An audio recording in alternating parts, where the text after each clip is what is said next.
Start na tayo. Good afternoon. Hi, good afternoon everybody. Siyam na lang yung natira. Saan napunta yung 20? Ay, yung 30. Kanina 40 tayo. Ngayon 10 na lang. Saan napunta yung 30? Mag-GC nga kayo. Sabihin niya, pasok na, start na tayo.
Okay, we are 11. So, actually, we are on week 16, everybody. We are on week 16. So week 16 is all about writing across disciplines. Under our week 16 topic will be writing a book review and writing a literary review. So today, you will learn about how to write a book review. Dati tawag nyo sa kanya book report nung bata pa kayo. Pero right now, at your age, we call it or we refer to it as a book review. Okay, I will share my screen. Jean, naririnig ba ako, Jean? Jean? Opo. Okay. Manood muna tayo ha. 10 minutes lang to, madali lang. Okay?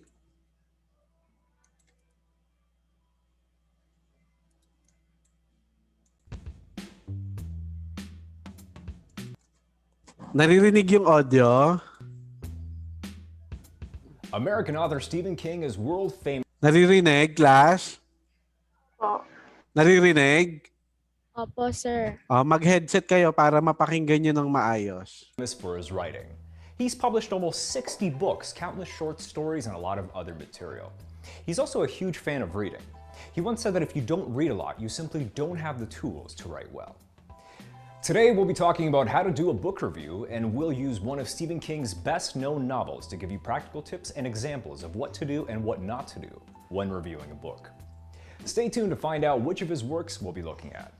Hey guys, Mark with SA Pro, and as part of our new video lineup on book reviews, we're going to teach you how to write a book review in 5 simple steps. We'll discuss the definition of a book review first, and then get into actually writing one.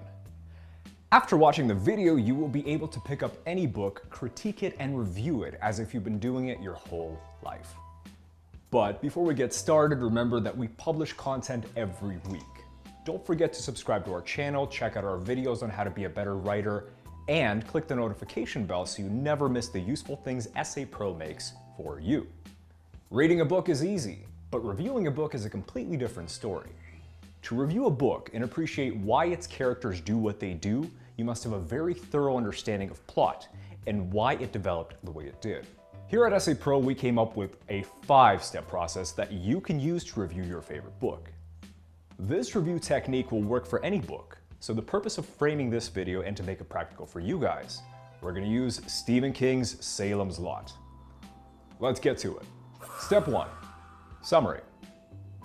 Fiction books tell a story through the eyes of one or many characters. Sprawling fantasies like the Harry Potter books, for instance, have dozens of characters in them. More minimalist works like Kafka's Metamorphosis or Richard Matheson's I Am Legend have just 1 or 2. What these characters do becomes the book's plot.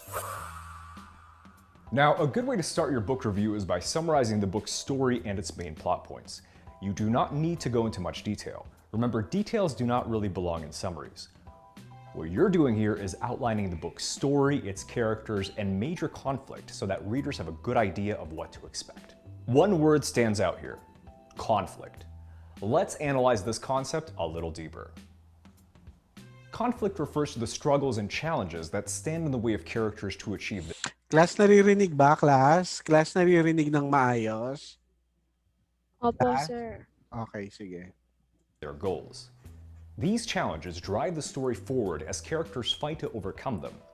Simply put, conflict is a story like a tug of war between 2 opposing forces. Without conflict, there is no story.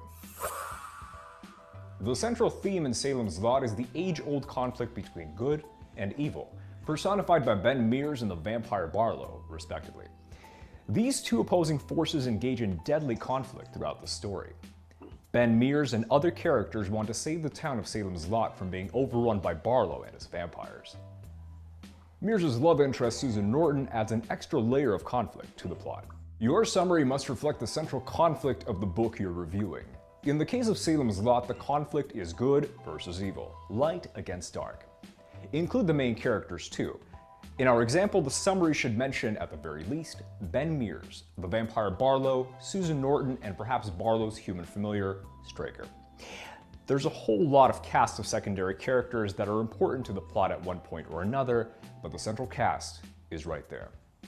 Now, there is something crucial that we must mention at this point. Make sure that your summary does not contain any spoilers. While you should comment on plot points, do not mention plot twists like deaths or characters or any other major events that affect the outcome of the story. Audiences take spoilers very seriously, so be careful to avoid them. So, in your summary, do mention the story's conflict. Do include the main characters. Do outline the important plot points. Do not delve into details, as details do not belong in summaries. Do not, under any circumstances, include spoilers. Step 2. Overview. Reading a book requires a certain degree of emotional involvement. The story is bound to make you feel something, whether it is fear, shock, happiness, hope, or perhaps disappointment. The reader is likely to turn the page and be left with a feeling. If that is the case, the writer accomplished what a writer is meant to accomplish, to produce emotions through a story. Keep those emotions in mind when you create your overview. Express how the story made you feel and tie in your personal appreciation about the story itself. You could ask yourself, does the story make sense? Are the characters well defined, and is there a logic to their motivations? What moves the story forward? Is the ending really the ending, or could there be more to it? The story you read should have given you the answers to all these questions, and so your overview should be a personal recollection and opinion of what happened, and what might have happened had the characters behaved differently. Now, while the summary is objective, since you're talking about what actually happens in the story, an overview is subjective. The overview is about what you felt and what you feel would have enhanced your enjoyment of the book in question. The overview is likely to contain a lot of conditional sentences written in the first person. The story would have been more enjoyable for me if, and so on and so forth, it would have made more sense for this character too, etc., etc.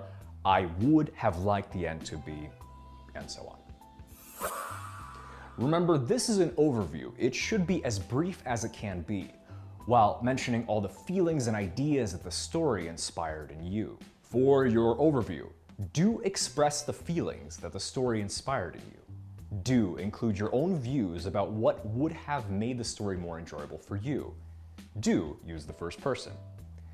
Don't write an overly long overview. Keep it brief. Step 3, strengths and weaknesses. Did you ever read a book and think, wow, the writing is poor? Or the opposite, you were amazed at the writer's linguistic craft? Every book has its strong and weak points. These may be the characterization, plot logic, themes, or the way it was written. You may notice a lot of repetition, the inclusion of too many adverbs, an overabundance of fancy words, that is, words which would not usually be heard or spoken in conversation, too much dialogue, or lack of it, and so on and so forth. Another well-known horror writer, H.P. Lovecraft, was guilty of at least 2 of these attributes. His prose is too over-elaborate, often using arcane and obscure scholarly terms, and there was hardly any dialogue at all in his tales.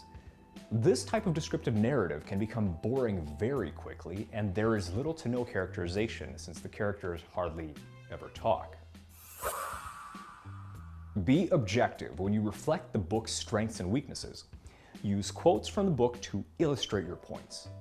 Salem's Lot has a lot of adverbs peppered all over the text. Pick 1 or 2 quotes to make your point. We at Essay Pro recommend that you use the first person when you write about a book's strengths and weaknesses.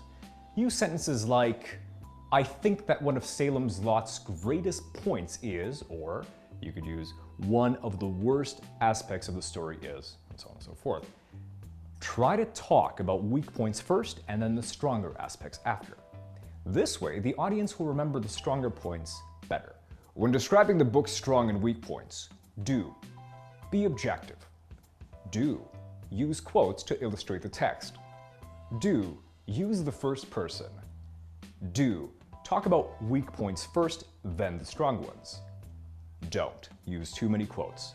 Remember, quotes are someone else's work. You want to highlight your own work. Step 4, closing summary. A closing summary is the icing on the cake. Use it to tie all your previous points together. Do a recap on what you liked about the book, what you did not like about it, along with an overall opinion about the story and the book itself. That is, its presentation, quality, and so on. A good idea to wrap things up is to mention 1 or 2 other books with a similar story or in the same genre. For instance, Salem's Lot has obvious links with Bram Stoker's Dracula. Mentioning other works will add value to your review and stimulate the audience to at least think about reading those other novels. Keep your closing summary brief. 1 or 2 paragraphs should be more than enough. So for your closing summary, do link your whole review together here. Do mention other literary works with similar stories or themes for comparison purposes. Do not make your closing summary too long. To recap, the 4 steps are summary, overview, strengths and weaknesses, and closing summary. Thanks for watching. Check out our channel for video reviews of books like The Great Gatsby in 1984. Be sure to subscribe, like, and hit that notification bell. Leave a comment below if you have any questions or comments. See you next time.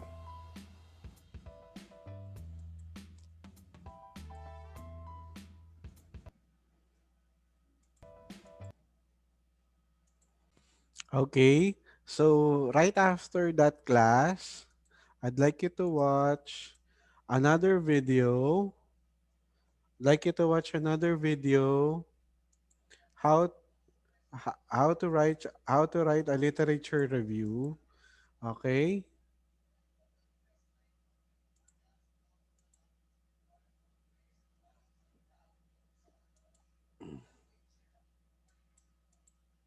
Okay, nakikita ba, class? Nakikita yung screen? Class, nakikita yung screen? Class, sumagot Di po, kayo. sir. Ano? Wala po. Wala. Black screen, sir. Hindi.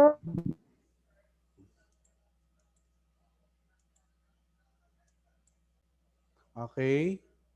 Nakikita na? Nakikita na, class? Yes, sir. Wala. How to write a literature Okay na, sir. review. Nakita na? Meron na po. Okay, sige. Listen.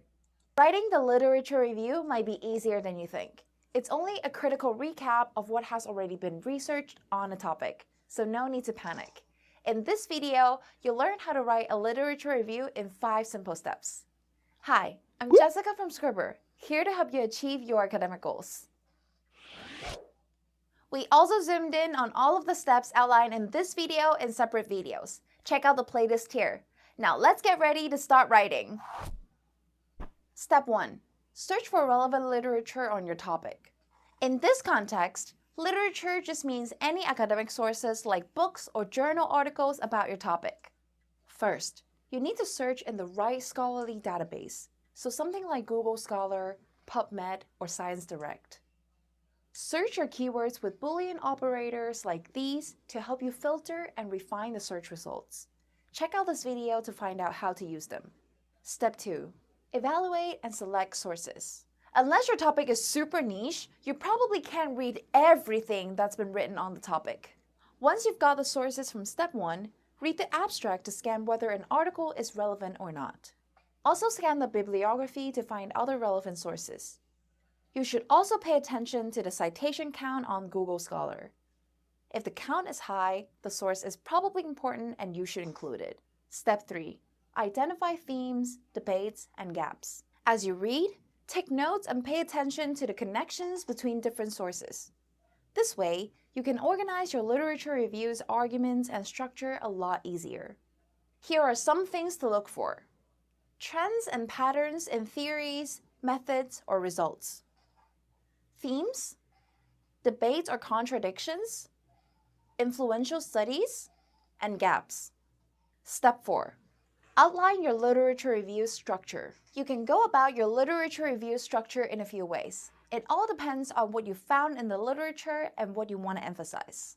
Here are 4 common approaches to structure the literature review.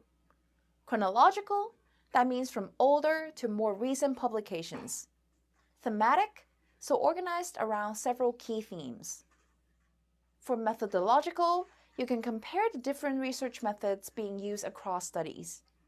As for theoretical, you use it to discuss opposing theories or models. More details in this video. Check it out. And finally, get writing. Make sure your literature review has an introduction, a main body that summarizes and synthesizes the sources, and a conclusion, just like other academic texts. Now let's get your literature review started. To learn more about literature review, click this playlist. I'll see you there. Okay, class.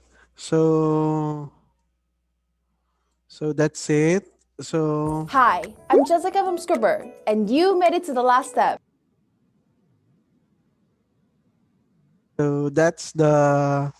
that's our short video presentation about our topic, writing a book review or article critique and writing a literary review.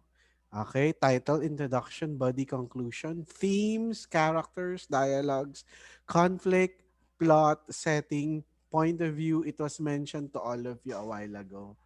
Okay? So, pakisagutan yung week 15, yung long quiz.